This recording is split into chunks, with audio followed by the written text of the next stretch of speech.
Muito bem, começamos a gravar esta, que é a 63ª. Nossa, e o WhatsApp começou a apitar. Essa que é a 63ª live entre 97 programadas, apenas incluindo os 482 finalistas da 6ª edição do Prêmio Profissionais da Música, premiação anual que tem como objetivo expor e reconhecer de forma modulada, ou seja, dividida nos pilares criação, produção e convergência, neste ano 97 categorias que receberam inscrições e se submeteram a 3 etapas de votações. Ainda faltam os finalistas das 10 categorias, que nós estamos fazendo uma experiência nesse ano, que são as categorias que receberam indicações do que nós chamamos hoje de Conselho Sensorial do Prêmio Profissional da Música. São categorias voltadas para conteúdos, que era uma coisa que até então o prêmio não fazia, né? O prêmio sempre foi muito ligado nos profissionais ou nas empresas, né? E, enfim, essa é uma novidade, que na verdade é uma experiência que a gente vai ver como é que funciona e mais para frente todos vocês estarão informados. Por que nós estamos aqui? Para que nós nos conheçamos, nos reconheçamos, compartilhemos opiniões, eternizemos percepções dos profissionais da música da categoria programas de rádio, web rádio.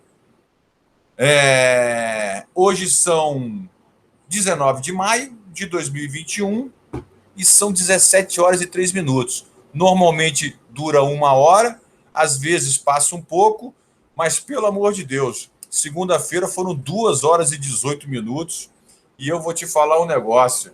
Depois de 61 lives, chegar na 62ª, demorar 2 horas e 18, se essa aqui passar de 1 hora, eu não sei. Mas hoje eu estou bem humorado, que hoje tem Mengão lá no Maracanã, então vai dar tudo certo.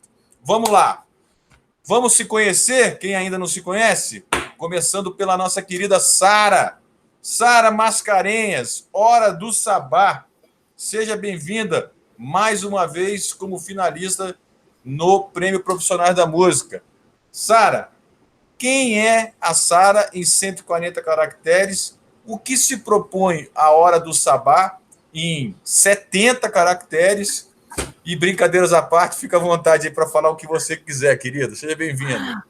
Ainda bem que a categoria é de programas de rádio, assim, a gente tem noção de quantos caracteres, né? Eu sou Sara Mascarenhas, a minha formação é jornalista, mas eu sou uma mulher mãe, uma mulher que opera no rádio hoje em dia, trabalha com assessoria de imprensa também, elaboração de projeto para leis de incentivo e produção de podcast mais recentemente, quem sabe em breve também embarcando aí na frente de locução e dublagem, para aproveitar todas essas habilidades que o rádio nos proporciona. A Hora do Sabá é um espaço de expressão e visibilidade da mulher arteira e fazedora, que tem esse mesmo propósito, de ser um espaço de expressão e visibilidade para a mulher arteira e fazedora, para cantoras, compositoras, artistas de outras linguagens, mulheres empreendedoras, para que a gente tenha um espaço de escuta e desvelar as mulheres que já foram tão importantes na história da humanidade e contar histórias de mulheres contemporâneas. O programa hoje está em 6 web rádios, 1 FM, 2 portais, distribuído como podcast em várias plataformas de streaming e conta com mais de 20 colaboradoras hoje, se configurando como um coletivo. E acho que é isso para começar. Isso já é muita coisa para os meus ouvidos e para a minha imaginação. Portanto, Sara, seja bem-vinda, parabéns. Agora, só uma pergunta para a gente se posicionar geograficamente. A Hora do Sabá é de Curitiba para o Brasil e para o mundo? Não, a Hora do Sabá sai de Santos, na verdade, ela é produzida em Santos, mas ela tem colunistas até na Bélgica. E ela está distribuída em 4 estados brasileiros, mais o Distrito Federal, nessa propagação das transmissões aí do programa. E todos ou todas as colunistas mulheres, é isso? Ou eu não prestei atenção? Todas as colunistas mulheres trazendo saberes diversos. Então, tem, por exemplo, a jornalista Carlota Cafiero, que é especializada em artes visuais, e ela conta para a gente histórias de mulheres que foram retratadas nas artes visuais, pintoras que tiveram pseudônimos masculinos e outras referências da história da arte visual. Temos, por exemplo, a Milena Bachir, com educação feminista, a Dandara Feitosa, que é uma assistente social, que é uma mulher indígena, urbana, então ela traz para a gente um panorama de como as mulheres indígenas têm ocupado as universidades, os espaços culturais, a música e outras frentes de ação. É uma diversidade incrível. A Flora Miguel é a primeira colunista aí, que é uma assessora de imprensa musical, e ela traz um quadro semanal chamado Da Lira, com lançamentos do lado B da música brasileira, com mulheres só. E vai. São 20, né? Tem coluna canábica com ativista Keka Hit, tem muita coisa bacana aí, trazendo toda semana eu chego com mais 4 mulheres, que elas trazem uma coluna de 10 minutos, o programa tem duração de 2 horas, e eu permeio essas colunas, esses conteúdos com música, tentando criar uma narrativa mesmo, que essa seleção musical seja análoga aos assuntos que estão sendo tratados. Então, acaba um assunto sobre uma mulher, sobre a história dos indígenas no país, eu vou lá e trago uma Caê Guajajara, uma Catumirim, uma Brisa Flow, e tento trazer todo esse contexto também na música para que a gente mostre a potência da mulher brasileira, da mulher no mundo, né? A gente está ocupando vários espaços e a nossa luta é por uma sociedade harmônica, equânime, onde a gente consiga equilibrar a energia masculina e feminina, que é tão complementar e tão necessária para que a gente viva bem, né? Muito bom, hein? Muito bom. Isso você quer falar bem. Vamos lá, falar em falar bem, vamos agora falar com o meu amigo de Brasília, Marcos Pinheiro, do programa CUT 22. Marcos Pinheiro, meu amigo, apesar de você ser tricolor, você será bem recebido extraordinariamente nessa tarde de hoje. Tudo bem com você? Não sei por que eu não sabia que você não ia me provocar por causa disso, né? Você nunca fez isso antes, você não faria agora, né? Galera, boa tarde para todos. Prazer conhecer a Sara, Serginho, Rodolfo, GRV. Já conhecia a galera, Marcos? Conhecia dos programas, mas não de conversar com eles ainda. Né? Pessoalmente, entre aspas, virtualmente, né? Apresente para o pessoal saber a história maravilhosa que você já construiu aqui em Brasília, Marco. Vai lá. Obrigado, Gustavo. Então, bom, eu sou carioca, né? Como o Gustavo, carioca também, mas já estou aqui em Brasília há 38 anos, desde 83, né? Eu sou jornalista também, sou formado na UNB, atuei aqui em algumas redações de jornais aqui, trabalhando no Correio Brasiliense e também no Jornal de Brasília, não só na área de cultura, mas principalmente na área de esporte, que foi engraçado. Nessa área de jornal, eu trabalhei mais numa outra área. E na área cultural, mais questão de rádio mesmo, né? Eu faço um programa chamado CUT 22, que agora em outubro desse ano vai fazer 30 anos que o programa existe. É um programa de rock, né? Um programa que toca rock de várias épocas e estilos. E a proposta que a gente teve foi a partir da própria alcunha que Brasília tinha nos anos 80 de ser a capital do rock, né? E a gente falou, pô, mas capital do rock, mas não tem uma emissora que toca rock, enfim, né? Tinha programações alternativas e tal. E a gente acabou encontrando na Cultura FM, por ser uma rádio pública, uma rádio que é vinculada ao governo do Distrito Federal, Secretaria de Cultura, essa abertura, essa possibilidade de fazer um programa com essa liberdade. E a gente estreou esse programa em outubro de 91 e estamos lá até hoje. A gente teve uma breve interrupção em 2012, chegamos a ficar por uma outra emissora, até comercial, entre 2013 e 2016, retornamos para a cultura em agosto de 2016 e estamos lá até hoje. Então, contando esse tempo de existência aí, são 30 anos de programa, né, que já foi um bar, né, com shows, com festas e tal. O próprio Gustavo Vasconcelos desenvolveu um projeto muito bacana lá no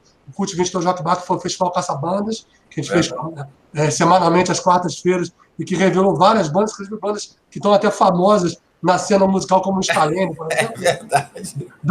Dando um exemplo que me vem à cabeça agora, né? Esse bar funcionou entre 2011 e 2013, e mais recentemente eu transformei o CUT 22 expandir o Cult 22 de um programa semanal, que vai ao ar pela Rádio Cultura FM às sextas-feiras à noite, de 9 às 11 da noite, numa rádio web, né? Então a gente tem um canal de rádio web dentro do nosso blog site cult22.com, que além do próprio programa Cult 22, tem outros programas de outros colaboradores, né? Inclusive está aberto aí a proposta, se vocês quiserem retransmitir na rádio web Cult 22, está aberto e está lá, lutando, né, com a dificuldade que é fazer uma rádio web, né, que é competir aí com todas essas plataformas de streaming, né, Spotify, Deezer e etc., né, todas essas mil possibilidades de se reproduzir música, mas a gente está lá na luta.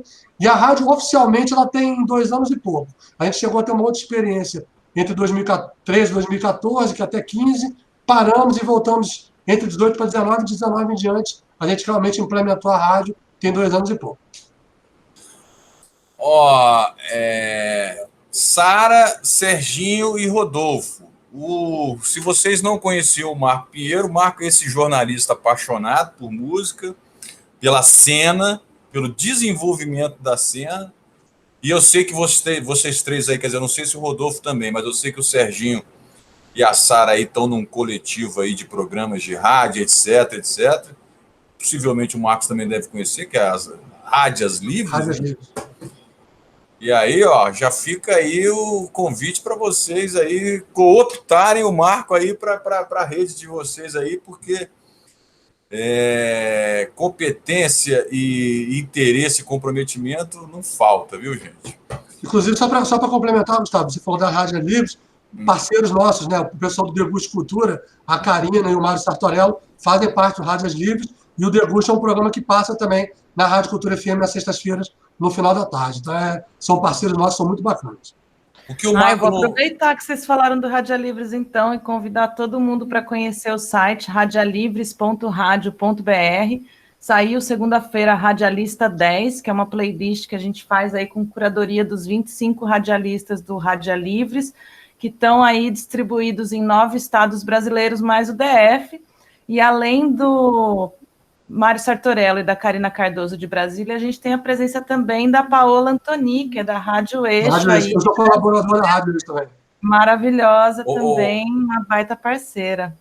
Sara, mas o que talvez você não saiba é que teve um período na Rádio Cultura de Brasília que o Marco era diretor da rádio. Então, assim, até eu tive um programa na rádio. E a Paola e todo mundo era a equipe do Marco à época, entendeu? Entre outros, sacou? Bom, vamos conhecer agora. Por isso que eu falei dela, porque eu imaginei que ele devia conhecer. E a Paola é uma deusa também. Bom, grande amiga. O terceiro a chegar aqui, o senhor Rodolfo Lacerda, Música em Rede. Já esteve aqui em outra live. Eu já não me lembro qual, acho que foi de podcast. Isso. Rodolfo, já conheci a galera toda aqui também? Olha, eu conheci a Serginho, e tive a honra de ser entrevistado por ele lá no programa dele, por outros projetos anteriores ao Música em Rede. E eu estou conhecendo o pessoal pessoalmente agora. Rodolfo, então o programa do Serginho, pelo visto, melhorou de nível, porque antes de você, até eu dei entrevista lá. Serginho, ele é eclético e dá espaço para muita gente boa. É verdade. Conta aí, querido. Vamos falar do Música em Rede, que você aí tem história para dedéu. Mas a Sara e o Marcos eu não conhecia, não. Não conhecia pessoalmente, mas antes de entrar... quando eu percebi que vi ali nosso pessoal que estava participando, entrei por ver. Nosso paredão. E achei muito legal, uma honra estar aqui com essa rapaziada aqui. O Sara, o Marcos e o Serginho, percebo que estão há bastante tempo trabalhando com isso, com rádio, que é uma coisa que a gente está adorando fazer. O Música em Rede é um projeto que começou durante a pandemia, no comecinho da pandemia, no final de março mesmo, né?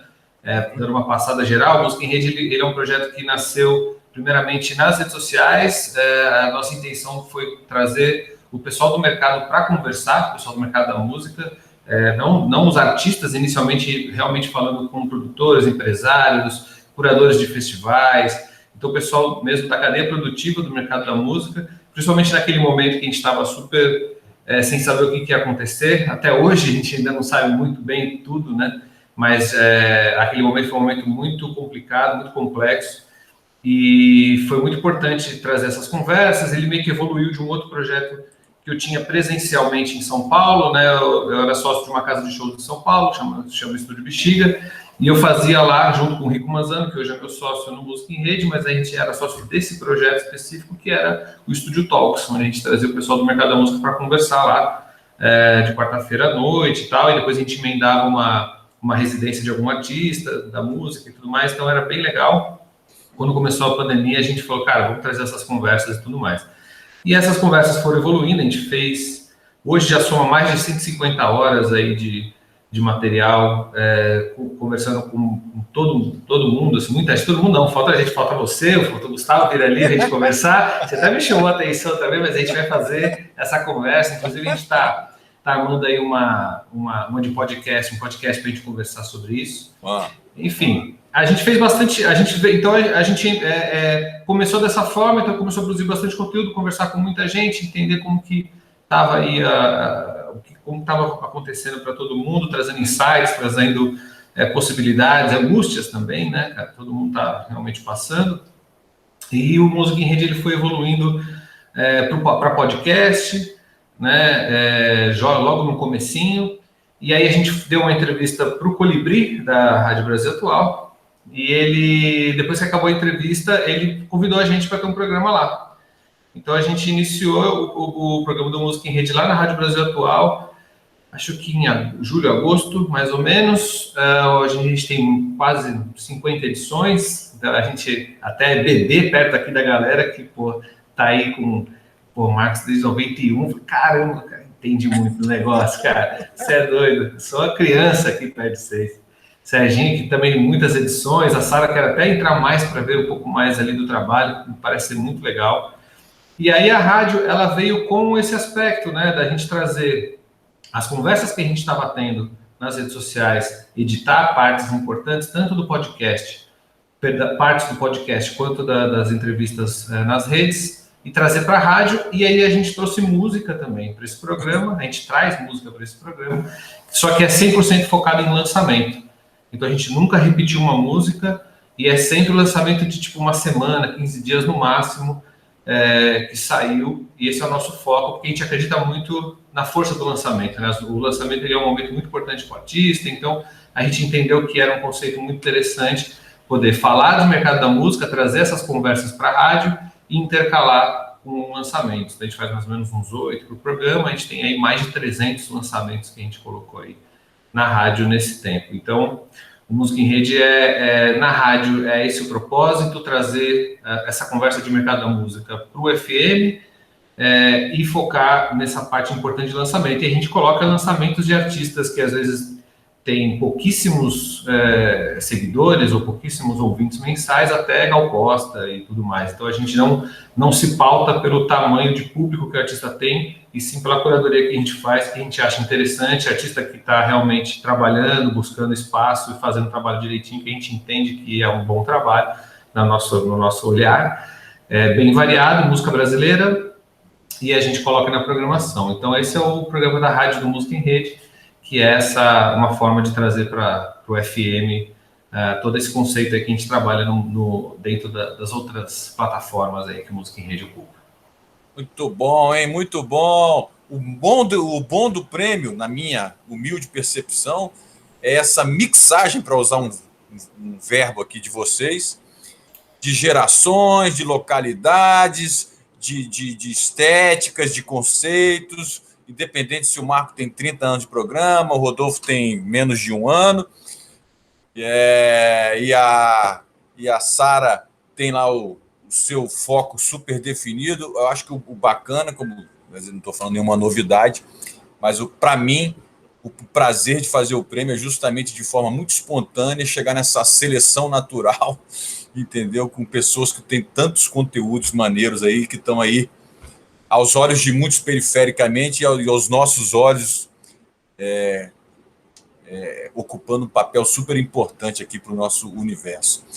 Vamos falar agora com o nosso decano, o nosso tricampeão do Prêmio Profissional da Música, essa figura lá de São Paulo, Serginho Sagita. Seja bem-vindo, meu amigo, Sons do Brasil. Quem é Serginho Sagita, para quem ainda não conhece?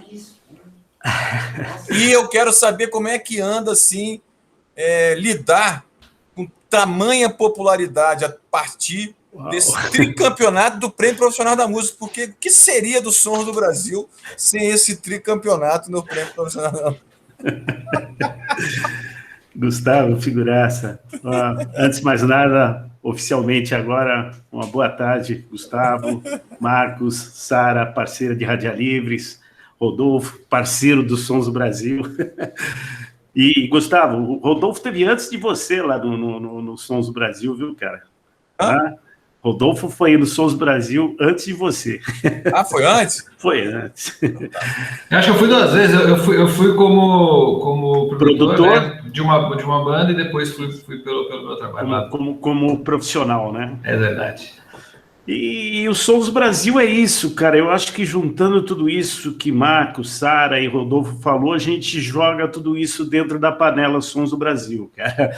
A gente tem como intuito, na verdade, até para a gente colocar desde o início, eu sou radialista formado, tá, há 22 anos, porém, eu não exerço a função de radialista. Tá?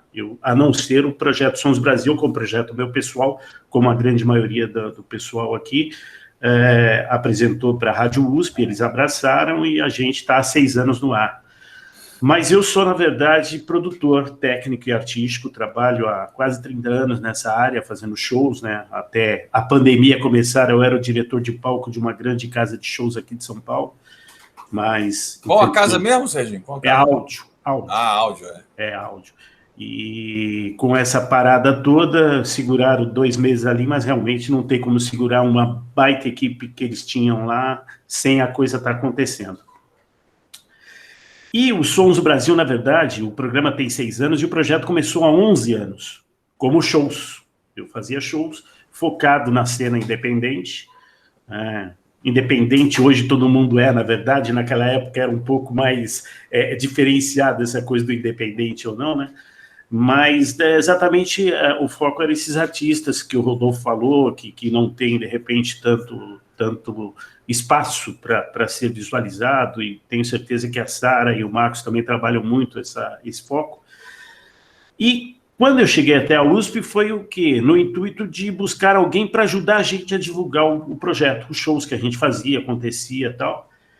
E quando eu falei para eles a respeito disso, eles marcaram uma reunião comigo. E entre esse dia que eu falei com eles até chegar na Rádio USP, eu bolei um programa. E cheguei com eles lá com uma outra proposta totalmente diferente do que eu tinha falado com eles, que era colocar os Sons do Brasil, transformar aquilo que eu fazia com shows num programa de rádio. Num primeiro momento, a Rádio USP ela tinha um pouco essa característica de ser um pouco muito formal, né? E quando eu falei de música independente, o diretor na época, o diretor Celso, ele falou, olha, você não quer me gravar um piloto para eu entender o que você quer fazer? E eu gravei um piloto e apresentei para ele. Quando ele colocou 5 minutos, ele desligou lá o pendrive, ele falou, cara, é muito gostoso, é muito, muito leve, muito tranquilo, é um bate-papo assim, bem solto e tal. Inclusive, é o que eu estou querendo mostrar para a galera. Eu queria mudar um pouco a linguagem da Rádio USP, para a gente deixar de ser um pouco formal, é isso, uma coisa mais coloquial.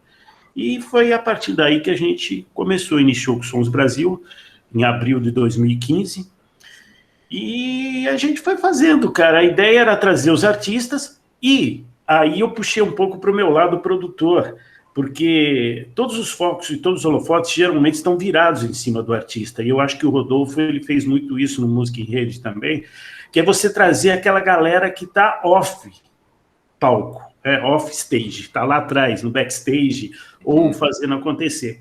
Porque o artista é o motivo que tudo isso aconteça. Porém, para que isso aconteça, tem N profissionais por trás trabalhando para que isso aconteça. Né? Seja na parte de assessoria de imprensa, seja na parte técnica, seja na parte de hold, seja na parte de pessoas que têm o espaço para que isso aconteça.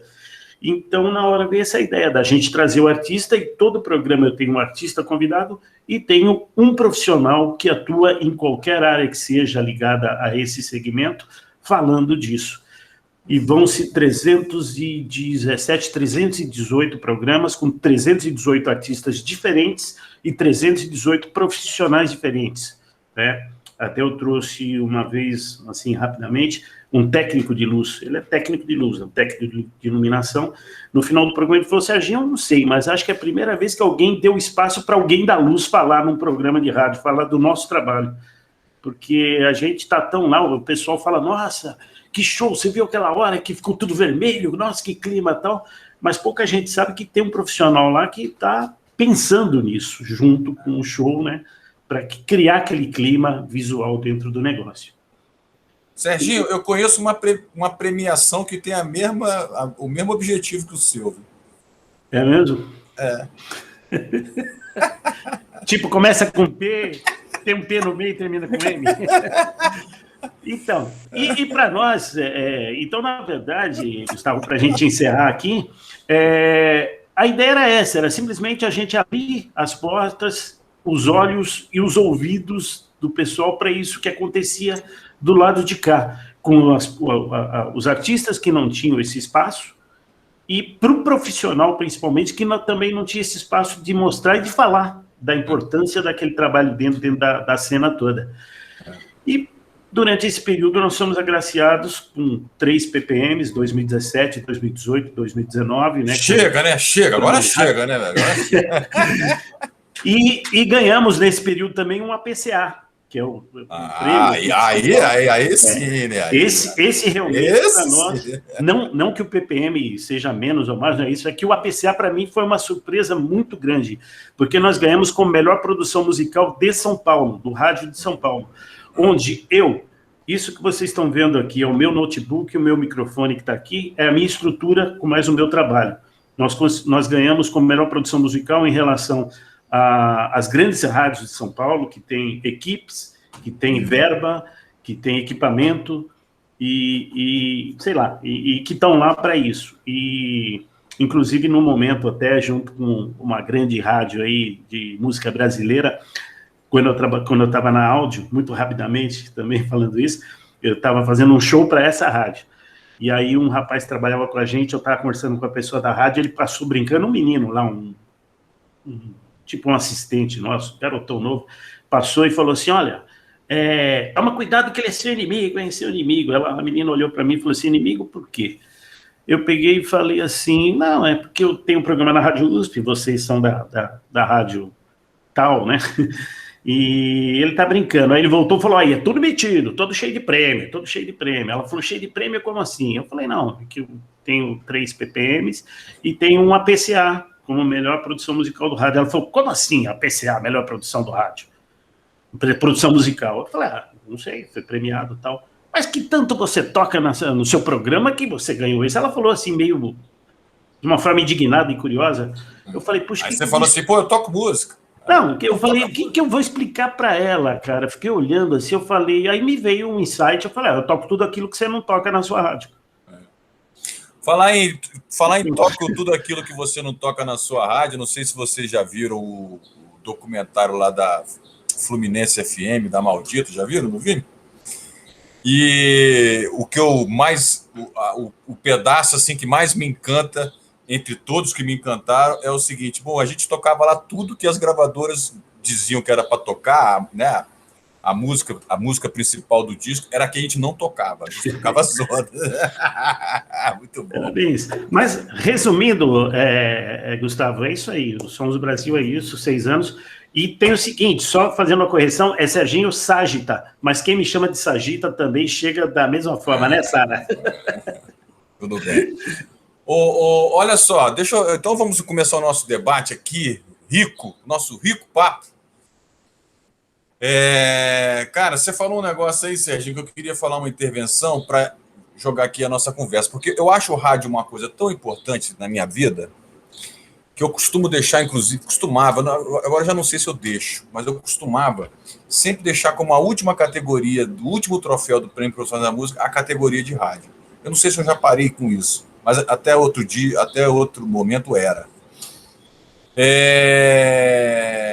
E nesse ano especificamente, são 3 homenageadas mulheres no prêmio, né? e a gente tem uma homenageada representando as categorias de criação, produção e convergência, e uma delas é radialista. Só para você entender o tanto que eu acho importante essa coisa da frequência da comunicação, especificamente do rádio. E uma outra coisa que você falou aí, né, dessa coisa do seu programa e tal, aconteceu comigo uma história semelhante, porque eu fazia na década passada um negócio chamado Feira da Música Independente. Acho que eu participei bastante na colaboração dessa coisa dos independentes, só que chegou uma hora que eu falei, nossa, mas os independentes são tudo, né? Eu acho que eu tenho que me voltar para aquilo que, de repente, eu acho que realmente está precisando de luz, que são os profissionais, independente se é independente, não independente, isso é uma outra discussão. Então, interessante esse seu ponto de vista, que é mais ou menos o meu também. E aí, gente, eu pergunto nesse clima de bate-papo aqui, começando pela Sara, pelo Marcos, passando pelo Rodolfo, passando pelo Serginho, justamente questionando, assim, como é lidar, né, nos dias atuais com tantos formatos, né, lidar assim, como é sobreviver, como é se motivar, como é se manter criativo diante de tantas e inúmeras possibilidades digitais que vem por aí, né, e vocês com coisas tão específicas e algumas tão longevas rolando. Então, eu queria saber aí de cada um da onde que vem a motivação para se manter relevante, né? Irrelevante não, se manter atuante no meio de milhares e milhares de coisas interessantes ou não interessantes que tem por aí. Vamos lá, Sara? Vamos lá. Bom, acho que o que me motiva a continuar nessa luta como comunicadora dentro da radiodifusão é exatamente o que me motivou a criar o programa, né? Eu vim de uma família de metade músico, metade cientista, e para mim... Uma boa família. Eu já cantei, já toquei baixo, comecei a tocar baixo com 8 anos de idade, eu tocava num Hofner, igual do Paul McCartney, e toquei até os 12 anos, que eu terminei minha carreira como baixista num jazz bass. Com 14 eu comecei a cantar, meu pai tinha um bar que chamava Music Land, em São Carlos, no interior de São Paulo, e ele começou a fazer umas quintas-feiras de jam session, e eu falei, bom, minha voz ninguém tira, e eu sabia uma memória boa, aprendi as letras fácil, comecei a subir, cantar, fazer backing vocal. E a cidade de São Carlos é uma cidade conhecida por ser uma cidade universitária, tem uma UFSCar e uma USP lá, né? E ambas as universidades tinham uma rádio pirata na minha adolescência, ali na década de 90. Eu tenho essa carinha de jovem, mas eu já sou quarentona, então eu peguei aí um pouco, eu entendo do que vocês estão falando facilmente, não sou só engano essa juventude aí. E na década de 90 eu fui ter programa de rádio na Rádio Pirata do CAASO, que é o Centro Acadêmico da USP, o Centro Acadêmico Armando Salles de Oliveira, que tem uma grande história no movimento estudantil, um grande espaço de luta estudantil. Logo na sequência, no final da década de 90, eu fui para a Rádio Capivara, que era a Rádio Pirata da UFSCar, e aí eu queria fazer jornalismo, fui fazer letras na UEL, acabei deixando a letras quando eu me tornei mãe e fui estudar jornalismo em 2008 e acabei estagiando na Rádio UFSCar, o que me colocou de volta em contato com o rádio, né?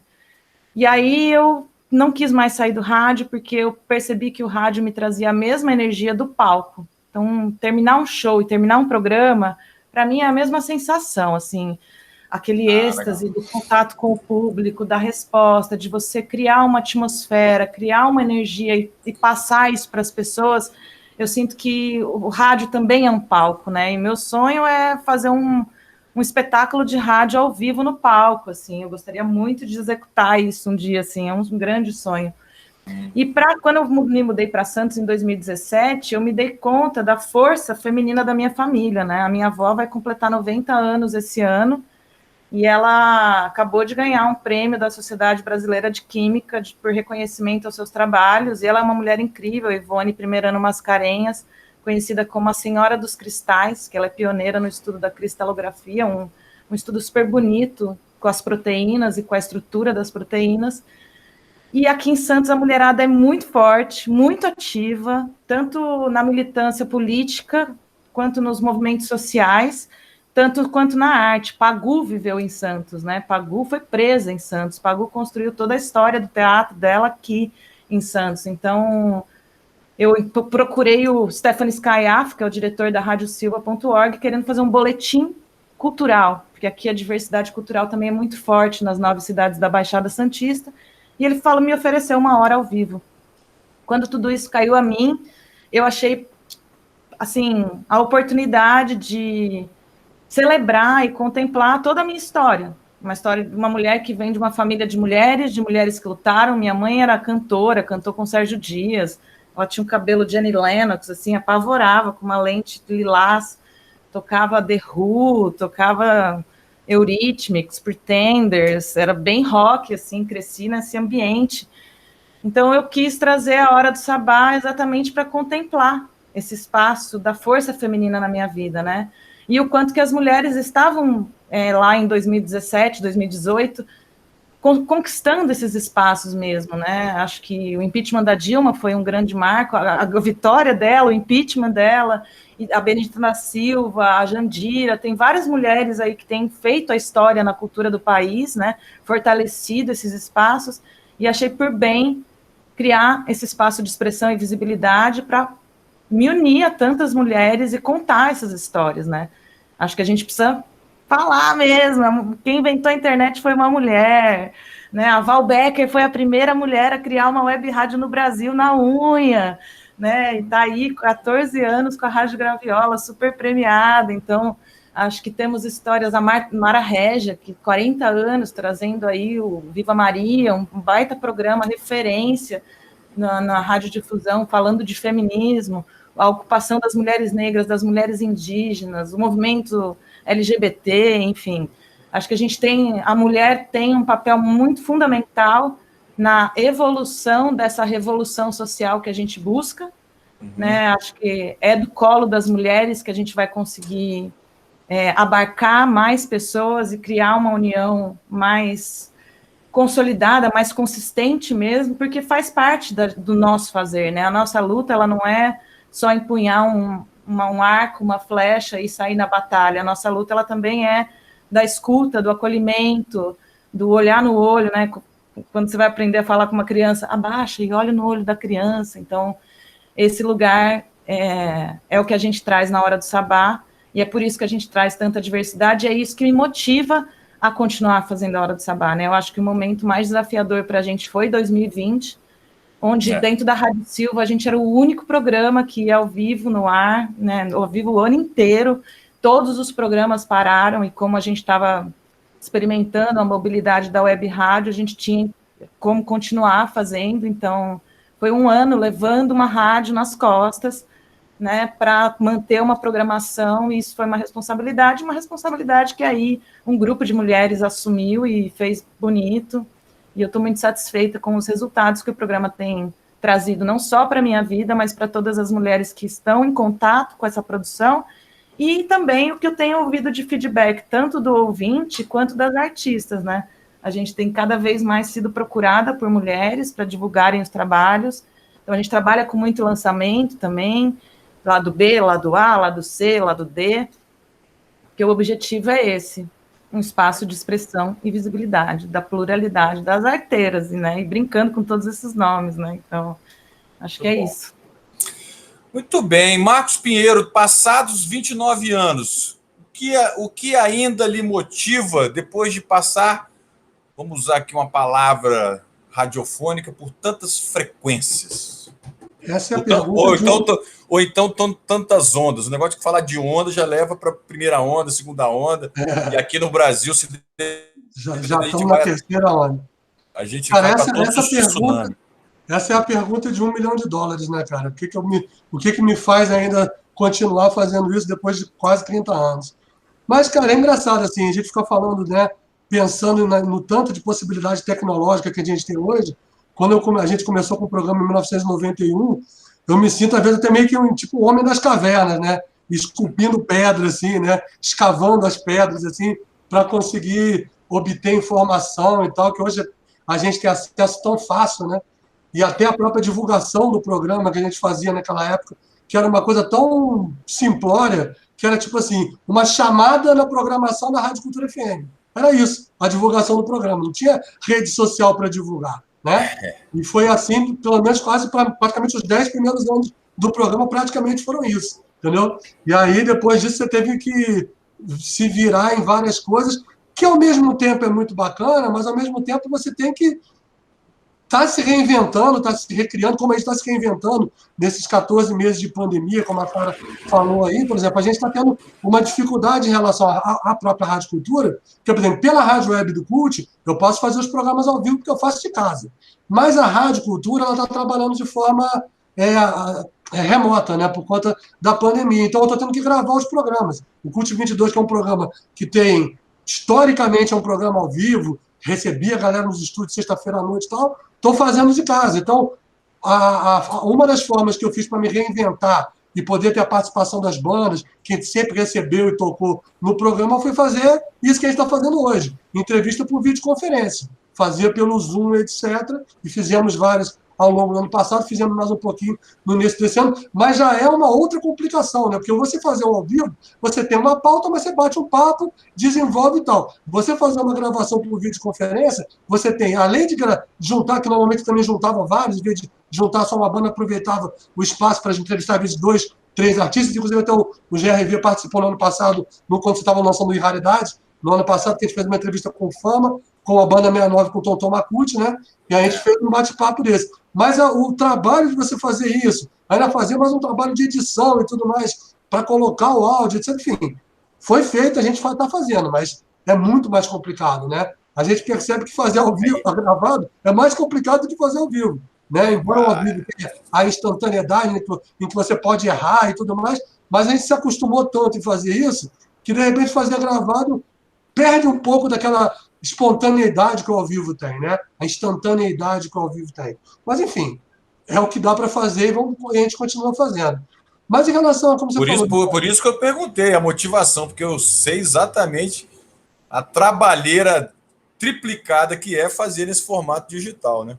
Exatamente. Não, mas assim, a gente foi se adaptando e foi legal, e pelo menos esse período de pandemia foi legal por uma aprendizagem. Muitas coisas que eu não sabia fazer ou ainda não tinha feito direito, comecei a fazer, até questão tecnológica, porque eu mesmo opero, eu mesmo faço as mixagens, a masterização, eu faço tudo dentro de casa, entendeu? Coisas que eu até sabia embrionariamente, fui aprendendo a fazer melhor, entendeu? Felizmente, a tecnologia nos permite isso. Imagina se acontecesse uma pandemia dessa quando eu comecei o CUT 22 nos anos 90. Não tinha condição, não tinha jeito de fazer, né? Eu teria que ter um estúdio, eu teria que ter uma equipe, alguém para fazer isso para mim. Felizmente, hoje, a gente tem essa possibilidade de fazer. Então, é o lado pró, né? Positivo de você ter tanta tecnologia. Mas, ao mesmo tempo, como eu falei no início, a gente compete com uma determinada outras plataformas que não são feitas por seres humanos, né? São feitas aí pelos robozinhos, né? Pelos algoritmos, etc., né? De plataformas de streaming, etc. E para a gente que está fazendo uma rádio web, a gente sabe que essa nova galera já migrou para caramba, inclusive saindo da própria rádio convencional, né? Porque eu atravessei do dial convencional sem outras possibilidades de ouvir música, a não ser em discos, né, em formato físico, né, vinis e CDs mais para frente, ou rádio, e aí a gente foi migrando por isso tudo. E hoje a gente tem essa competição, cara, porque realmente, para essa galera mais jovem, não só mais jovem, uma galera da nossa idade, da nossa contemporâneos nossos, etc., da nossa geração, já migrou para as plataformas de streaming, já para as plataformas digitais. Né? Os artistas estão lançando para caramba, e hoje está tão mais fácil para os artistas, hoje não, há muitos anos, já está tão mais fácil para os artistas poderem lançar seus discos, independendo de uma gravadora ou de uma corporação para poder lançar o seu próprio trabalho. Então, com isso, a gente tem realmente essa competição, essa rivalidade que a gente tem que realmente driblar com muita propaganda, com muita divulgação, com trabalho em rede social, criatividade, etc., e parcerias, né? Essas parcerias, como vocês fazem nas rádios livres e tudo mais, eu quero me integrar também a isso, é muito importante para ir quebrando essas barreiras e mostrando a cara das pessoas que fazem, os seres humanos que estão ali por trás disso tudo, elaborando, pensando, entrevistando, fazendo curadoria, fazendo as seleções musicais, etc. Eu também tenho experiência de curadoria não só com rádio, mas com eventos também, com festivais. Eu fiz curadoria de vários festivais aqui em Brasília, etc. Assessoria de imprensa também, eu trabalhei com isso, trabalho ainda de vez em quando. Então, assim, são várias multifacetações de atividades que a gente vai fazendo para poder se virar e poder estar se mantendo aí em evidência e poder criar esses laços das parcerias, das conexões. Ô, Serginho e Sara, você viu que o Marco falou que quer se conectar aí com Rádios Livres? Se eu participasse de um coletivo que aceitasse um tricolor pó de arroz, eu não ia confiar nessa Cara, que é Corinthians, vou falar que é foda tricolor, viu? Mas o Marcos tem uma experiência aí, me contemplou muito nessa fala do gravado e do ao vivo. A Hora do Sabá também era ao vivo, e esse ano a gente entrou na Rádio Brasil Atual, saímos da Rádio Silva e comecei a fazer gravado. Nossa, que desafiador, porque o gostoso do fazer rádio é fazer ao vivo também, né? Porque é essa coisa do palco, de você poder deixar fluir, né? E, valeu muito. E depois a gente conversa, eu passo meu telefone aqui pelo bate-papo, a gente troca uma ideia, você tem o contato do Serginho, a gente conversa e fala mais. Só fazer um parênteses. Eu fiz e faço outros programas, fiz para a Rádio Cultura e faço para a Rádio Web, outros programas gravados. Então, a experiência de fazer o gravado, eu já tinha. Só que como o Cult 22, especificamente, era um programa... Beleza, já peguei teu contato aqui.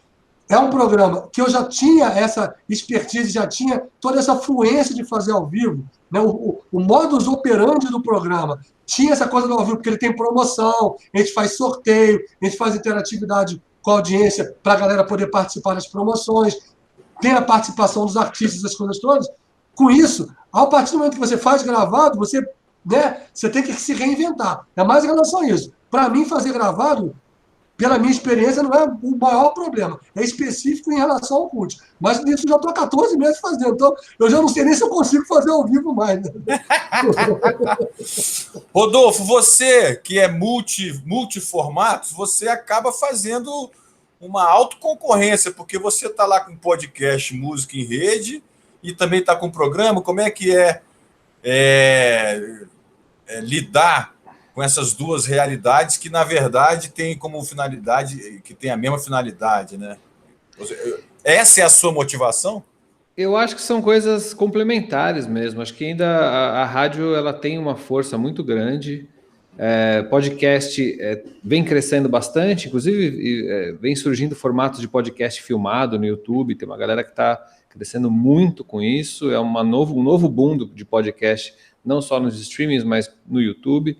Principalmente a molecada nova que descobriu como um formato de filmar e tudo mais.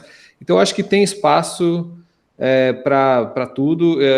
Estar na FM para a gente é muito legal, é uma coisa que eu sempre, para mim foi quando a gente viu a possibilidade, a gente abraçou, porque é realmente uma coisa que eu não imaginava um dia fazer, e eu acho que a FM ela ainda não tem muito espaço, ela vai ainda durar muito tempo.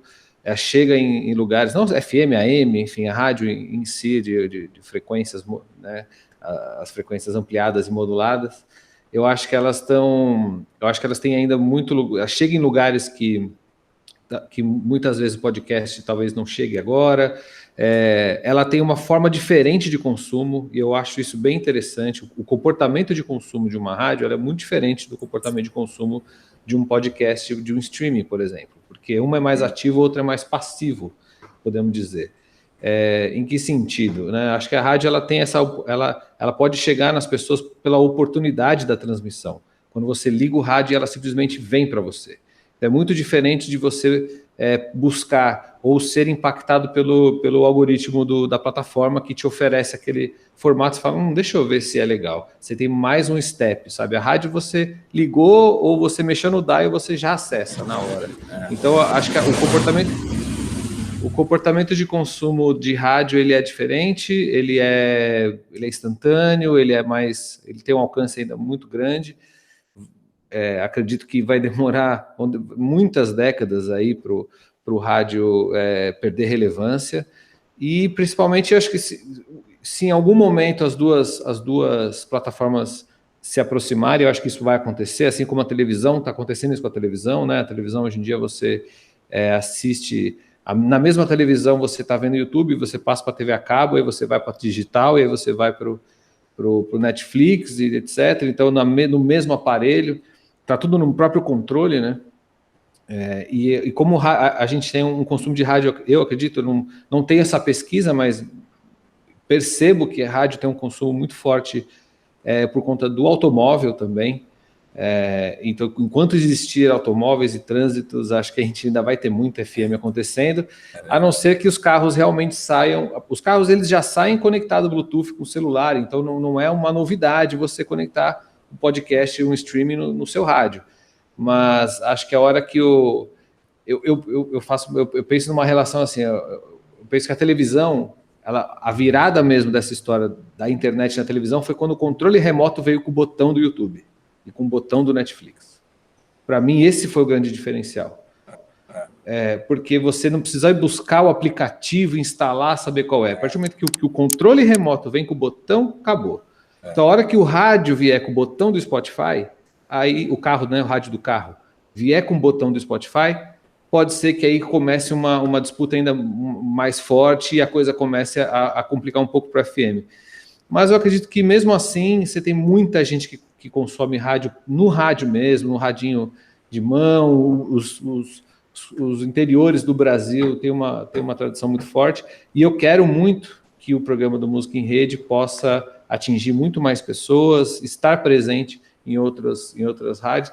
Eu acho interessante isso da rádio gravada, por exemplo, da edição gravada. A gente já começou nessa realidade, né? Porque já não dava para a gente fazer ao vivo lá na Brasil Atual por conta da pandemia, mas eu tenho muita vontade de fazer ao vivo. Mas a rádio gravada, ela te dá também a possibilidade de você poder exportar esse formato para outras rádios, né, para outras emissoras. Então, eu quero muito poder também buscar essas possibilidades, que a gente possa estar em outras frequências aí pelo Brasil.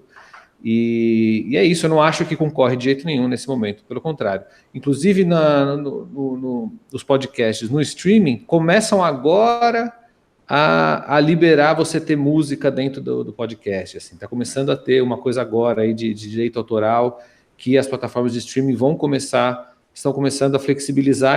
Ainda não usei esse formato, eu não sei nem como que vai ser, mas é uma coisa que a rádio já tem, e que o podcast, por mais que você faça um podcast dentro do streaming, e o streaming ele começa com música, o podcast no streaming você não consegue inserir música, pelo menos não consegui até agora, porque você tem uma questão de direito autoral. Então agora parece que está começando a abrir, e aí tem um novo formato que o Spotify começa a colocar aí de playlists algorítmicas, onde ele insere trechos menores de podcast, vocês viram isso, mas ele está liberando agora uma nova forma de algoritmo, de playlist, onde ele, entre algumas músicas e outras, ele insere pedaços de podcasts curtos, que aí começa a se aproximar muito da rádio também, só que de uma forma meio aleatória e tal. Então, assim, acho que os formatos eles vão se somando, e o FM ele tem uma força que, cara, eu acho muito difícil ele perder tão cedo, e eu quero poder explorar bastante o máximo disso. E é isso, acho que temos aí um oceano para navegar. E essa coisa do Spotify não permitir música embarcada nos podcasts, para mim não fazia nenhum sentido, porque se o Spotify usa uma base codificada para vender música a partir do ISRC, que hoje, inclusive, repassa o percentual autoral direto para as editoras, por que não, né? Mas, enfim, de repente é uma evolução. Posso trazer um dado aqui, Gustavo? Pode trazer quantos dados você quiser.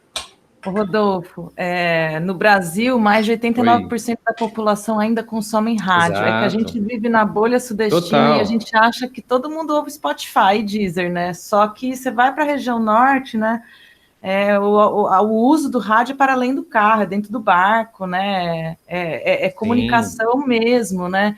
A gente tem muito privilégio aqui na região sudeste e sul, e de acesso à tecnologia mesmo, né? A gente, a Hora do Sabá começou como programa ao vivo, mas logo no final do ano 2018 eu já comecei a subir como como podcast no Spotify, e eu subo como programa de entrevista. E aí eu nunca tive problema com nenhuma música inteira. Eu fazia o programa ao vivo e já saía do estúdio com ele gravadinho, e fazia o upload na plataforma. No começo era no Mixcloud, depois eu comecei a subir para o Spotify. Então, é muito legal esse novo formato que eles estão trazendo aí, de mesclar mesmo. A rádio não acaba. E outra coisa, né, Sara e Rodolfo? O Spotify tem o quê? 15 milhões, 20 milhões de assinantes no Brasil, será? Só isso, né?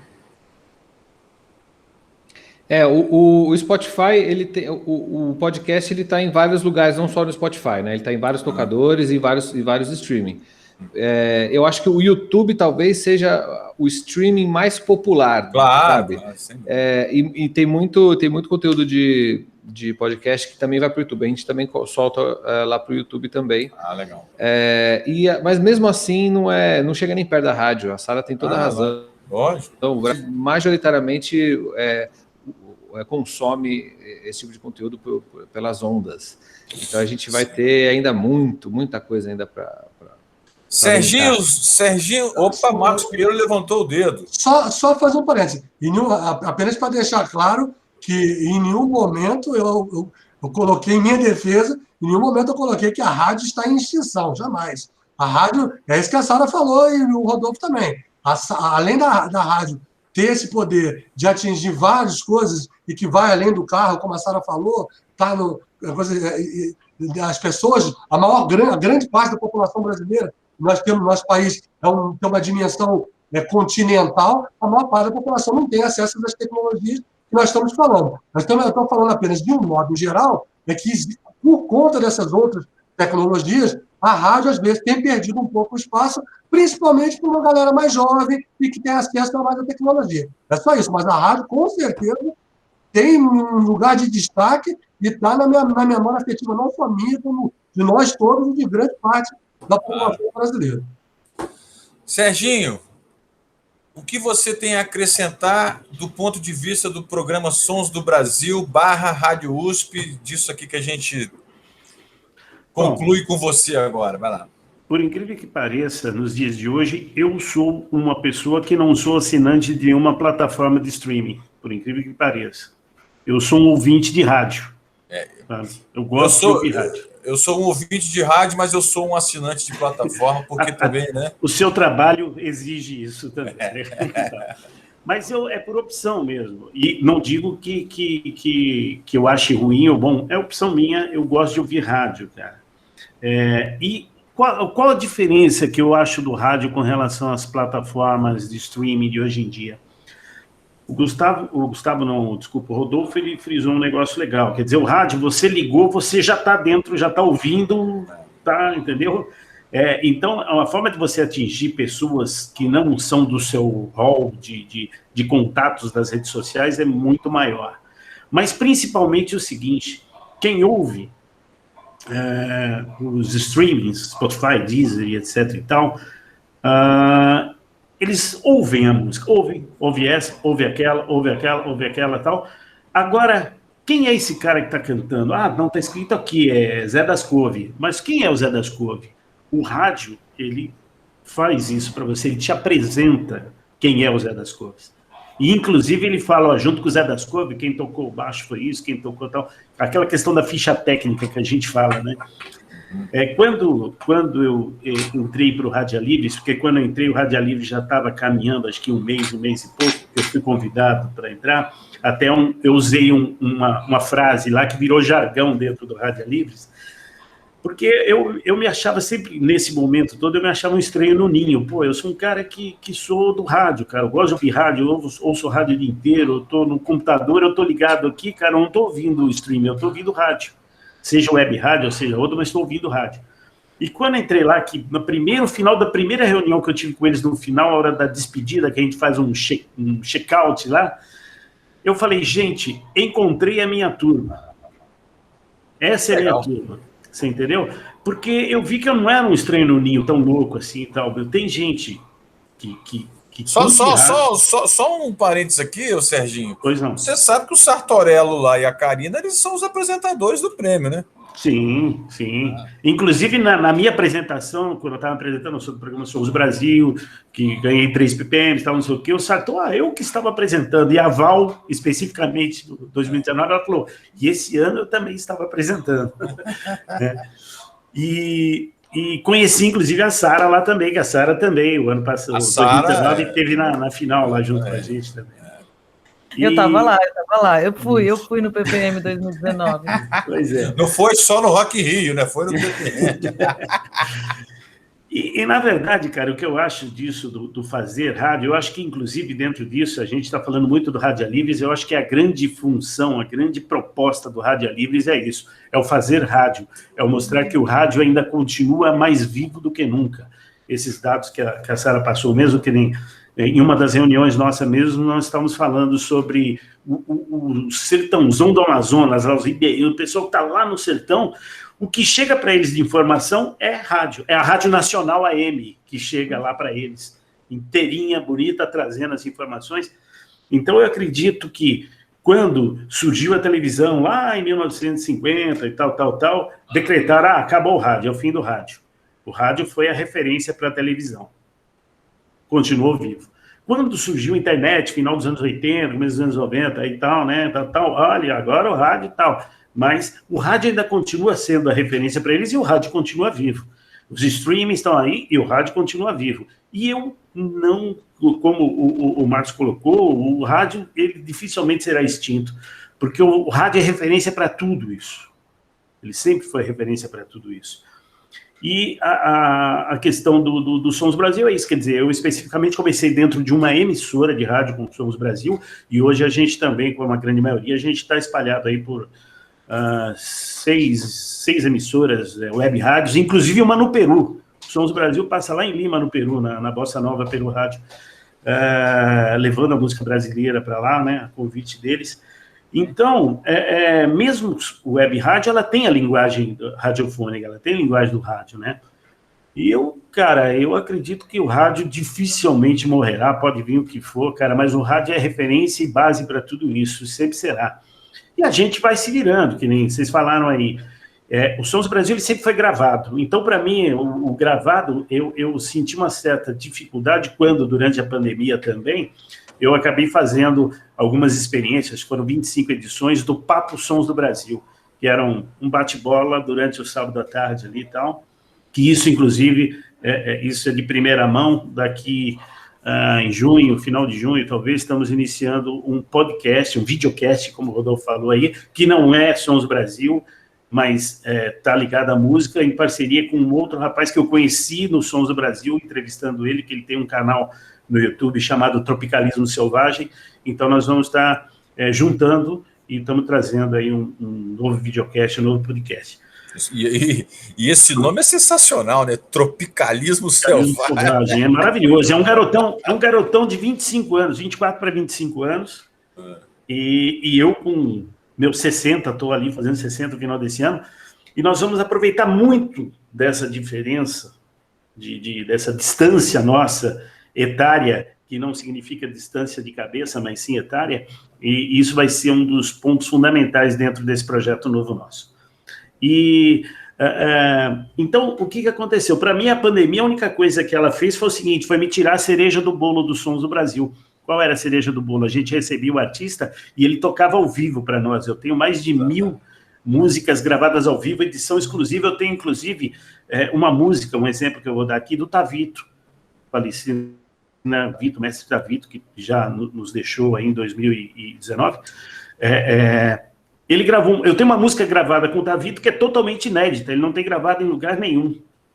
E a gente gravava no Sons Brasil, num estúdio do Marx, que é o parceiro, né, do estúdio Arte SP, onde toda a música que a gente gravava, não queríamos um CD, mas a gente gravava tudo em pista, era tudo mixado, tudo. Então a gente tem 1000 músicas com uma qualidade imensa com a gente. E eu acho que eu já me ofereci para você. Sim, e vamos conversar. Para botar isso aí à venda aí, porque está deixando um conteúdo sensacional de fora aí, viu, bicho? Pois é, e a gente tem isso, esse material arquivado, e o que me pegou foi isso, porque a partir do momento que eu vim para a sala da minha casa poder fazer o programa, eu perdi isso, mas não perdemos o pico do programa, tanto que uma das propostas da Rádio USP, do surgimento da pandemia, a gente não sabia quanto tempo que queria durar isso, né? Nem imaginávamos que 1 ano e um ano e 3 meses depois a gente estaria com isso ainda, eles falaram, Serginho, você tem 200 e tantos programas gravados, durante esse período aí que a gente vai ficar, vamos fazer o seguinte, vamos retransmitir, a gente reapresenta alguns programas seus, você tem bastante conteúdo, porque aí pelo menos você fica tranquilo. Eu falei, não, a música no palco vai parar, com certeza, a música no palco vai parar, mas a música, a parte criativa da música, isso não vai parar nunca, vai continuar surgindo, como o Rodolfo está falando aí no Música em Rede lá, eles estão lançando música nova toda edição e vem música nova. Né? Muito legal isso.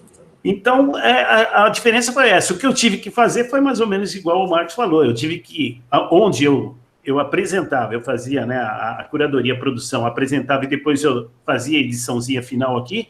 Então, hoje eu estou tendo que gravar, que mixar, que fazer tudo isso. E foi também na pandemia. Vamos se virar. Eu não sabia fazer nada disso, assim, nem conhecia software, mas aí onde a tecnologia vem nos ajuda. Vamos nos tutoriais, vamos fuçando aqui e vamos embora. Então, na verdade, a visão que eu tenho é essa, a diferença entre o streaming, né, e a forma da gente enfrentar isso. É que a gente tem, como rádio nas mãos,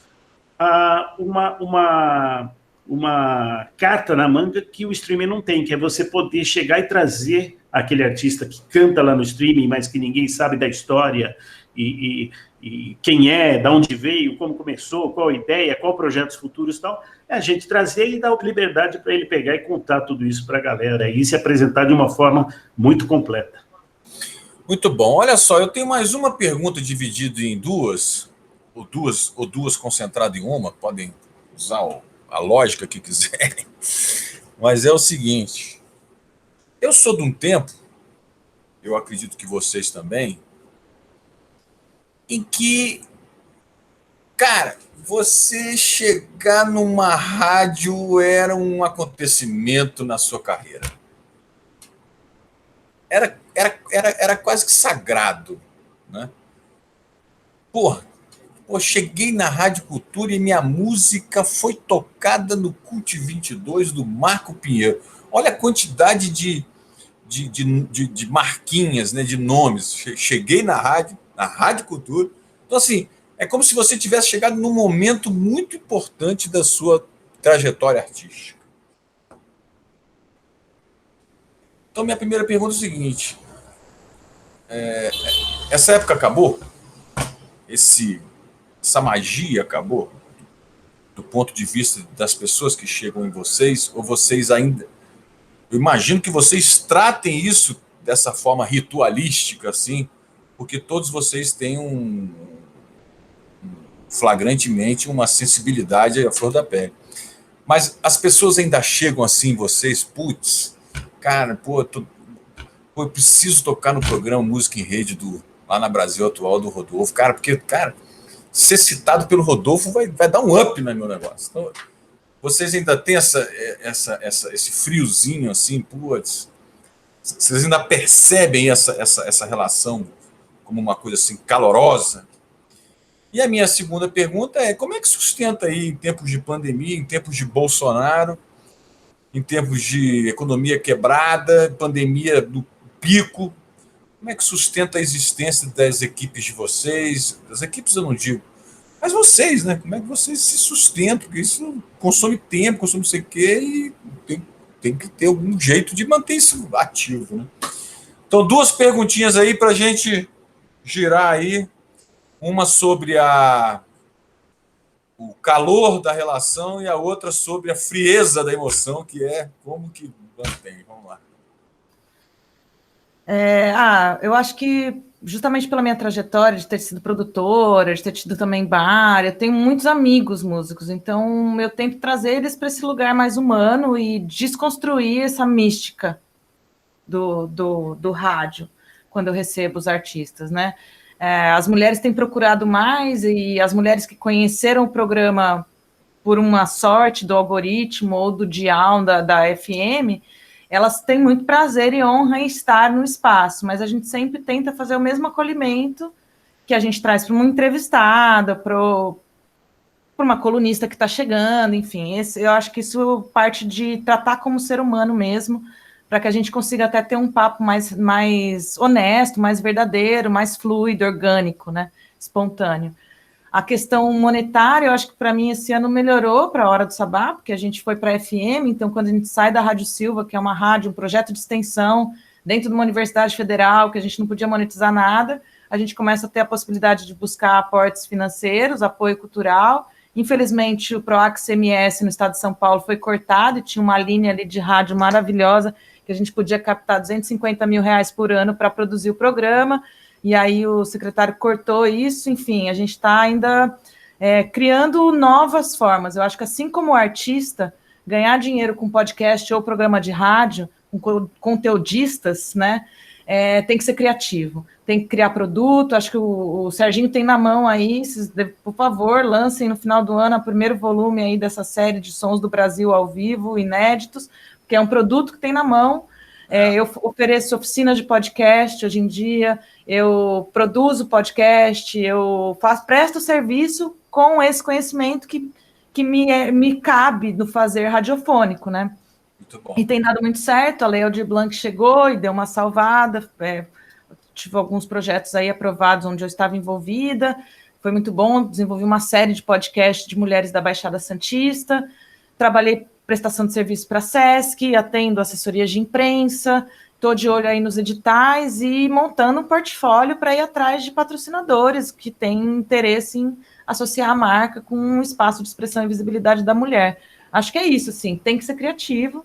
Não dá para ficar marcando. O produtor de conteúdo geralmente também é um produtor de eventos, né? Então, produzir eventos online, seja de formação, de difusão ou de fruição, tudo é válido nesse momento de pandemia. A crise está aí para a gente criar oportunidades. Muito bom. Marcos Pinheiro. Fazendo uma perspectiva, fazendo uma retrospectiva, na verdade, assim, esse momento solene, né, como você colocou, do artista estar tocando numa rádio, eu acho assim, ele continua existindo, mas eu acho que hoje varia muito de artista para artista, né? Vamos dizer, antigamente, né, eu fico parecendo que sou o cara mais velho do mundo, né? Mas quando a gente, lá nos anos 90, quando a gente começou com isso tudo, e era muito mais difícil, como você colocou muito bem, Gustavo, porra, com certeza para essa galera independente, conseguir tocar numa rádio, nossa, era soltar fogos, entendeu? Era ganhar uma Copa do Mundo. Hoje em dia, isso se tornou, de uma certa forma, mais comum, pela multiplicidade de canais, pela multiplicidade de plataformas. Então, talvez perca para essa geração mais nova, não para todos, mas para uma parte delas, essa coisa mais solene de, poxa, estou tocando em rádio. Mas existe ainda, assim, uma gratidão, e a gente procura, como a Sara falou, e a gente também no Cult 22 e na rádio também continua fazendo esse tipo de coisa, de estar recebendo os artistas, estar divulgando, entendeu? Porque a nossa divulgação vai não só da entrevista e de tocar a música, mas a gente também fazia, agora não, porque os shows não estão acontecendo, mas de agenda cultural. Então, assim, a gente fazia toda a linha de produção que vai do show, do lançamento do disco, tocar a música, bater um papo com o artista, então a gente passava por todos esses processos. Então, com isso, óbvio que a gente traz um acolhimento e o artista é muito grato. Mas falta dizer, eu acho que antigamente se valorizava um pouco mais isso. Hoje não sei tanto. Mas, enfim, quem está no independente está em dificuldade, e nós todos estamos remando no mesmo barco. Então, eu acredito que, nesse sentido, a galera sabe das dificuldades, mesmo tendo essa multiplicidade de plataformas, como eu falei, a galera sabe da dificuldade, então acho que ela tem ainda um nível de gratidão em relação a esse tipo de execução. Financeiramente falando, para mim está sendo bem complicado, né? Porque assim, eu desenvolvi outras atividades, até o início de 2019 eu era funcionário também da Rádio Cultura FM, não tem nada a ver com a pandemia, aí teve questão de mudança de governo, né? Essas questões que o Gustavo, que aqui de Brasília acompanha muito bem e de perto, essas dificuldades que muda o governo, a rádio muda a equipe, não sei o que. Enfim, eu estava na gestão passada como coordenador de programação da Rádio Cultura FM, até o final de 2018. Com a mudança de governo, eu tive que também me reinventar em outras frentes, até o próprio investimento na questão da rádio web veio daí, né? Eu passei a ter um pouco mais de tempo para me dedicar a investir na questão da rádio web, mas o retorno financeiro está bem complicado. E agora com a pandemia, pior ainda. Né? Então, assim, eu faço os outros trabalhos também de assessoria, também estava trabalhando com eventos, como DJ, como apresentador, assessoria de imprensa e tal. Algumas das coisas estancaram, outras continuaram, mas não da mesma forma. Então, está sendo um desafio bem complicado a gente conseguir manter isso vivo. Mas estamos aí, estamos, na medida do possível, conseguindo manter tanto a rádio quanto o programa no ar e desenvolvendo outras atividades para poder conseguir pagar as contas no final do mês. Rodolfo Lacerda, o multiformatos. Interessante você falar isso, porque de fato a rádio para a gente, ela nesse momento, ela se torna mesmo um braço de expansão dos nossos conteúdos, né? O Música em Rede hoje ele é uma plataforma de membros com assinatura anual, onde lá dentro dessa plataforma a gente disponibiliza cursos constantemente, treinamentos, masterclasses, disponibiliza planilhas, checklist, planilhas de gestão estratégica, documentação para artistas que fazem autogestão e para escritórios, etc., poderem ter um suporte para trabalhar e se manter constantemente atualizado no mercado da música. A gente traz pessoas do mercado da música para dar esses cursos, a gente mesmo oferece umas coisas, eu e o Rico Manzano lá dentro. E a gente tem uma rede social lá dentro também, onde o pessoal do mercado da música faz negócios e troca informações. Então, a plataforma que surgiu esse ano, foi uma coisa que a gente fez desde o final do ano passado, a gente veio trabalhando nela. A gente surgiu esse ano, abriu para membros uma única vez, já fechamos, e a gente fomenta aquilo lá dentro, e agora em junho, não sei quando que você vai colocar isso aqui no ar, acho que já agora, né? Então agora em junho a gente vai abrir novamente para novos membros, então, e a gente recebe o pessoal, faz todo o suporte, depois fecha de novo e mantém essa coisa andando lá. Então a viabilidade do Música em Rede vem daí. A gente trouxe essa parte, como o Música em Rede nasceu conversando e trocando com o mercado da música, a gente viu que realmente é muito importante o mercado da música se fortalecer o conhecimento. A gente só consegue viabilizar a carreira se a gente entender o que acontece, como acontece, entender o meandro das coisas. Então é o negócio de abrir a caixa preta mesmo, é o negócio de zerar esse negócio de saber das coisas aqui que o outro não sabe. A gente abre o jogo com tudo, a gente traz pessoas dispostas a abrir o jogo. Verdade. Não tem essa, entendeu? Não tem essa. Isso é o único jeito dessa... A gente acredita muito que a diversidade da música ela acaba sendo suprimida por essas monoculturas musicais que dominam o mercado, porque existe uma coisa muito de cima para baixo, né? Uma coisa dominada de cima para baixo nos grandes meios. Mas com a possibilidade de conexões via internet, pelas pessoas, pelas redes sociais, por essas outras ferramentas, aplicativos e tudo mais, é possível o artista achar o público certo, aquele público que já tem predisposição a gostar do que ele faz. Né? Porque essa estrutura de vir de cima para baixo, ela é aquela coisa de um tiro de bazuca, onde você vai forçar aquele som a tocar muitas vezes, em muitos lugares, repetidas vezes. Muita gente já gosta daquilo naturalmente, maravilha, e nada contra, sem juízo de valor com a música, pelo contrário. Todas as manifestações culturais são super importantes no país, todas. Inclusive é por isso que é o grande lance, todas são muito importantes. Né?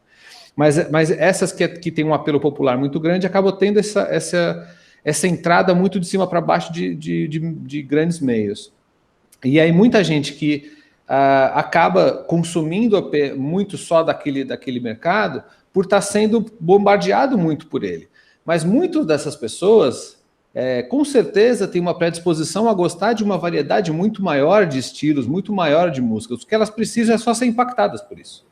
Então, uma forma dos artistas conseguirem impactar esse público, hoje em dia é muito mais possível do que há anos atrás, por conta dessa coisa das conexões. E uma forma de fazer isso é o artista, o escritório do artista, o empresário, ou aquela pessoa que se vê como produtor executivo, que está junto com o artista fazendo tudo para acontecer. São essas pessoas entenderem como funciona esse mecanismo, sabe? Como eu vou fazer para mapear essas pessoas? Como eu vou encontrar essas pessoas? É um trabalho de formiguinha? Mas é possível, sabe? Se você tem um pouco mais de verbo, você pode alcançar. Se você tem um pouco menos, você vai aos poucos. E o boca a boca vai acontecendo. Então, o trabalho hoje é o trabalho do artista e do produtor, enfim, do escritório, achar essas pessoas. E para fazer isso, você precisa entender do mercado. Você precisa entender desde do básico, o que é um ISRC, o que é um direito autoral, como que você ganha dinheiro com o ECAD, o que é uma obra, né? O que é uma obra, o que é um fonograma, a diferença dessas duas coisas, como que você vai ganhar, inclusive, com o streaming, de onde vem esse dinheiro, como você pode trabalhar nas redes sociais essa coisa desse marketing digital, que diabos é isso, afinal de contas, para o artista da música, como fazer para que você se conecte com as pessoas de verdade, criar comunidade, porque no final das contas tudo é pela música, no final das contas o que importa é a conexão pela música, é a experiência que a música traz.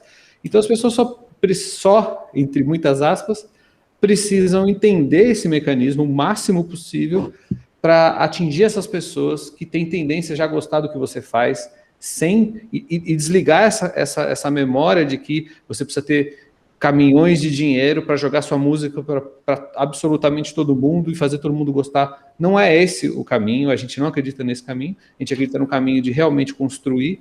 Então, o Música em Rede ele vem muito com essa história, a gente entende, eu trabalho com gestão de carreira artística já há quase 10 anos, então já venho buscando esse entendimento, aí eu tive sociedade numa casa de shows, então estive do lado do contratante, então, aí depois com a coisa dos cursos, Música em Rede, então, junto com o Rico Manzano, que também é um cara que já vem de direito autoral, já trabalhou em grandes escritórios de direito autoral, é produtor musical, então foi muito interessante esse nosso encontro e entender essa história, como a gente vai fazer, como é importante a gente entender do mercado. Então, Música em Rede, eu fiz essa colocação para mostrar que assim, a gente buscou esse modelo de negócio. Música em Rede ele é esse lugar de trazer o máximo possível de conhecimento. A gente diz que são conhecimentos e conexões que transformam a carreira. E aí a rádio, ela entra como esse braço que resolve algumas coisas, né? Então a gente consegue expandir o acesso desses artistas, por isso que a gente bota lançamentos, às vezes, de artistas que estão bem no início da formação de público, mas tem um trabalho artístico super importante, até grandes artistas que estão lançando coisas incríveis e que também faz sentido estar ali sendo... Que também precisam de espaço, né? Claro, todo mundo, toda obra, todo artista precisa. Claro que a gente tem muitos artistas que também estão nesse meio do caminho, enfim, a gente faz uma curadoria muito ampla, então a gente tem esse lugar de levar essa música, sendo um dos braços para atingir esse objetivo, né, do artista encontrar o público certo, que consome a música dele, mas também como um espaço para a gente também falar do nosso trabalho, como um espaço para mostrar que Música em Rede existe, mostrar que esse negócio que a gente criou, essa plataforma Música em Rede que a gente criou, é um espaço que está aberto para todo mundo vir se desenvolver, se conectar e potencializar o trabalho. A gente tem como objetivo, assim, missão mesmo, ser esse objeto de transformação mesmo para as pessoas, mas como um veículo, e não impondo nenhuma verdade, impondo nenhuma regra, pelo contrário, a gente traz várias pessoas do mercado para trazer várias visões diferentes e ter uma coisa super bem múltipla mesmo. Então lá dentro está bem desenvolvida a plataforma, está muito legal, convido vocês depois a conhecer. Agora no dia, acho que no 10 de junho a gente deve abrir para novos membros e fica aberto por uns 4, 5 dias mais ou menos, para a gente poder dar suporte para todo mundo. Então quem tiver interesse aí e quiser conhecer mais, dá um toque. Mas é isso, a viabilidade é essa. E quando a gente coloca a música dessas pessoas na rádio, é aquilo que o Marcos falou, tem muita gente que sim, valoriza, fica super feliz, desenvolve conteúdo a respeito disso, fala, pô, que legal, vou tocar na rádio. E aí a gente pede para as pessoas mandarem áudio para poder colocar antes de lançar, antes da música tocar, as pessoas mandam com super prazer. Artistas que estão num tamanho um pouco maior, às vezes é um pouco difícil de chegar, de conseguir falar com essas pessoas, mas muitos respondem e são super gratos por participar. Então essa magia da rádio, ela existe sim, e eu duvido que ela acabe, viu? Exatamente. Olha só, Serginho, conclua aí para a gente. Agora, já vou deixar aqui para o Marcos, para o Rodrigo, para o Rodolfo, para a Sara, a missão de já preparar a frasezinha que encerra a nossa live, que é o que é ser profissional da música, tá? Já vai pensando... Deixa eu só fazer um adendo rápido. Às 19, agora daqui a pouquinho, eu faço um podcast ao vivo no YouTube, então eu preciso daqui a pouquinho... Então, Serginho... respirar, tomar uma água, para emendar mais uma aqui. Você acelera aí, Serginho. Isso é que dá ser decano, entendeu? Aqui o decano é o contrário, não é o cara que dá o voto maior, não. É o que eu voto que é o voto menor. Brincadeiras à parte, já pensa na frase para a gente já fazer a foto. O Marco também, eu estou sabendo que também vai participar de live daqui a pouco. Sara também deve participar de alguma outra coisa. Serginho, entre calores e friezas, vamos lá. Bora lá. Bom, o interessante de ser o último a falar também é que a gente acaba sendo contemplado com muito que a gente ia falar pelo pessoal aí, né? Mas eu acho que o que o Marcos, o que a Sara e o que o Rodolfo falou vem muito de encontro ao meu sentimento com relação a isso. O artista, cara, tem muitos que vêm na rádio como se fosse aquela obrigação dele, vai embora e nem na hora do programa ir ao ar ele escuta, falar a verdade.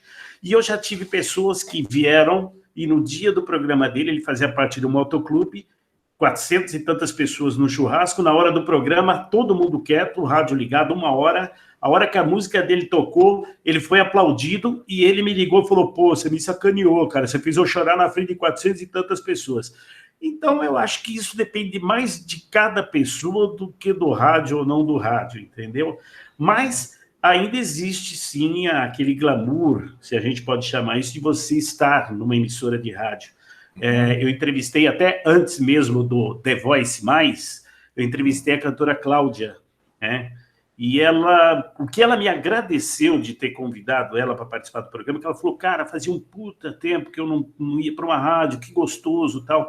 Então, é aquela coisa, eu acho que não é porque ela era famosa e porque ela está vindo num programa que não é um programa de projeção nacional ou de uma grande popularidade, a massa ouve, mas eu acho que esse fato em si ainda desperta emoções ainda nessa galera, sim, tá? Mas, é claro, depende de pessoa a pessoa. Com relação à questão do gasto, o Sons do Brasil é um programa, o programa Sons do Brasil é um programa que nunca me deu um centavo, o programa.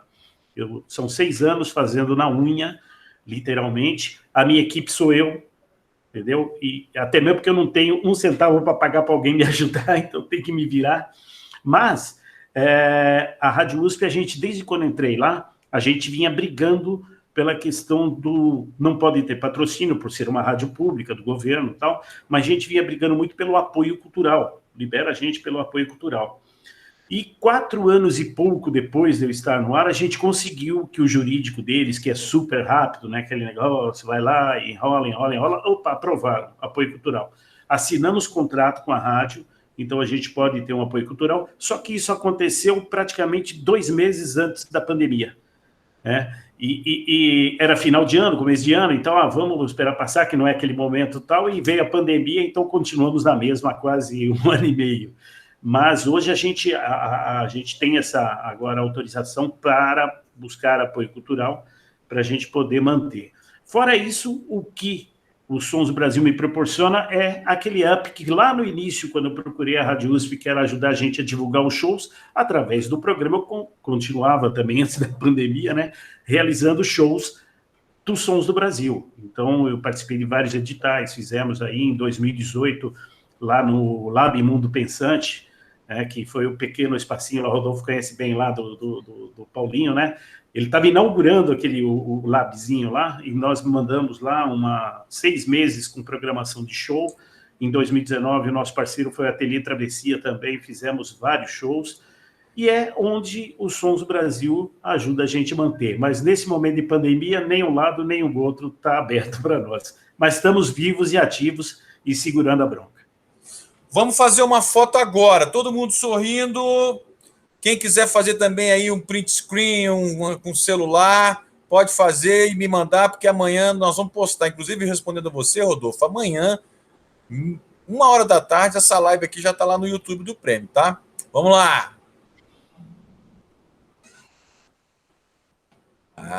Garoto.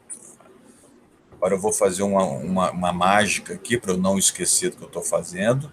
E vou já virar para a Sara e perguntar, Sara, ser profissional da música é o quê, Sara? É ser como qualquer trabalhador, tem que trabalhar muito, tem muito pré e muito pós. O prazer é na hora que a gente está executando o nosso trabalho, seja no palco, no rádio, no estúdio. Para mim, é como qualquer trabalhador aí, né? Como diz o movimento Sou Um de 11 milhões, somos 11 milhões de trabalhadores da cultura, eu sou só mais uma aí, informal. Então, para mim, ser profissional da música é ser uma trabalhadora como qualquer outra. Marcos Pinheiro. Não vale copiar, Sara. Vai lá. Deixa eu ligar o microfone primeiro, não liguei. Bom, vamos lá. Cara, só o teu prêmio, assim, sem querer puxar o seu saco, o prêmio Profissionais da Música já mostra o que é ser um profissional da música. Ou seja, não é uma, duas, três, são 90 e tantas categorias. Claro que tem as questões regionais, etc., mas são 1000 atividades, né? Que vai do músico, do hold, do técnico de som, do engenheiro de som, do jornalista, do assessor de imprensa, do radialista, enfim, cara, não dá nem para enumerar tantas coisas do que é ser um profissional da música. No nosso caso, pelo menos no meu caso, como jornalista e como radialista, é poder estar proporcionando, e olha que eu não tenho nenhuma formação musical, tenho berço musical. A minha mãe tem formação musical, minha mãe é formada em música na Universidade Federal do Rio de Janeiro, já foi professora de piano, professora de canto, veio para Brasília, inclusive, por conta até de questões burocráticas, para vir trabalhar aqui no Ministério da Educação. Então, eu tenho esse berço musical. Mas eu mesmo sou zero à esquerda no sentido musical de tocar. Nunca, não toco nenhum instrumento, não toco violão, não toco nada. Mas gosto e incentivo as pessoas. Então, eu me sinto meio como, entre aspas, um mecenas, se não financeiramente, porque eu não tenho condições para isso, mas no sentido intelectual, de apoio, né, como jornalista, enfim. Então, acho que esse trabalho de profissional da música, que todos nós, de uma certa forma, fazemos, é isso. É abrir espaço, é abrir um canal para esses artistas, principalmente no caso dos independentes, que não tem o amparo de uma corporação, ou de uma empresa, ou de uma estrutura maior, que a gente possa dar algum tipo de canal, dar algum tipo de visibilidade para esses artistas. Então, no nosso caso, profissional da música, pelo menos no meu caso, eu acho que é isso. Rodolfo Lacerda. Olha, outra vez que eu estive aqui, eu falei alguma coisa parecida com o que eu vou falar agora, porque eu realmente acredito. Acho que trabalhar, ser um profissional da música é ter a oportunidade de trabalhar com a experiência que mexe com as pessoas, né, em algum nível. Então, independentemente da função que você está, claro que é um trabalho super importante, como tantos trabalhos importantes, mas o produto final em si, ele é a experiência. Eu acho isso muito legal, é isso que me motiva a fazer parte desse universo. É isso. Serginho Ságita, ser profissional da música é o quê, meu amigo? Bom, ser profissional da música, no meu caso, é ser aquela criança que até os 14 anos era um apaixonado por música e profissionalmente foi direcionado para um outro lado e que aos 31 anos, depois de 17 anos atuando no mercado de formação, jogar tudo para cima e reiniciar novamente a carreira dentro do mercado da música, concorrendo com a galera nova ali, tentando mostrar que você era um cara capaz e praticamente 30 anos após, está aqui fazendo a coisa com o coração, acreditando e principalmente, mesmo ganhando muito menos do que poderia estar ganhando lá no meu setor de engenharia, sou feliz pra caramba. Esse é ser profissional de música para mim. Muito bom. Essa live amanhã estará no YouTube do Prêmio a partir da 1h. Essa postagenzinha com a foto aqui que a Sara já me mandou, muito obrigado, Sara, vai para o nosso Instagram, porque nós estamos fazendo um filme sobre o que pensavam os 482 finalistas sobre o que é ser profissional da música, que será exibido ao longo da edição do prêmio, que será 100% digital entre os dias 11 e 15 de agosto, logo após as Olimpíadas, se é que elas vão acontecer. Mais notícias nós vamos falar aí pelas redes e pelos e-mails e pelos WhatsApps e Telegrams. Eu acho que foi muito legal o papo, espero que vocês tenham gostado. E me lembrei, não sei se eu falei na outra live com o Rodolfo, para finalizar, de um jornalista musical. Nesse momento aqui que nós estamos falando de jornalistas que trabalham na área da música, especificamente no rádio, que é o senhor Nelson Mota. O senhor Nelson Mota, que lançou um livro recentemente, que eu já li e recomendo, lembra o seguinte: certa vez alguém falou para ele o seguinte: os fins levam aos meios. E ele falou que concorda, menos quando o assunto é música. Porque quando o assunto é música, os meios levam aos fins. E é graças a pessoas como vocês, aos veículos de vocês, que o mundo tem acesso a tanta riqueza, beleza e pode ser um pouco mais feliz a cada dia, independente da frequência, independente do formato, preferencialmente juntando aí todos os gêneros, assuntos, artistas, autores e etc. Viva os profissionais da categoria Web Rádio. Parabéns para você, meus amigos. Muito obrigado, viu? Nos vemos Obrigada aí. A você, Gustavo, Serginho, Rodolfo, Marcos. Valeu, gente. Valeu. Prazerzão, viu? Prazer. Vou pegar o contato Valeu. de todo mundo aí. Depois eu vou pegar. Acho que o Serginho que eu tenho, né? Gustavo também. Vou pegar aí com vocês. Já passei meu Manda contato um esse Serginho, lá, Serginho da sala. Ó, vou mandar aqui o meu também, ó, antes de vocês encerrarem aí, hein? Mas ó, lá no WhatsApp do Prêmio tem o telefone de todo mundo também, tá? Ah, boa. Mas também. Me adiciona lá, porque eu não tô, hein? Então te adiciono. Beleza. Valeu, gente. Grande abraço. Valeu. Valeu, boa Tchau, live tchau. para vocês aí. Valeu. Até mais. Valeu. Tchau. Abraço. Obrigado. Tchau, tchau.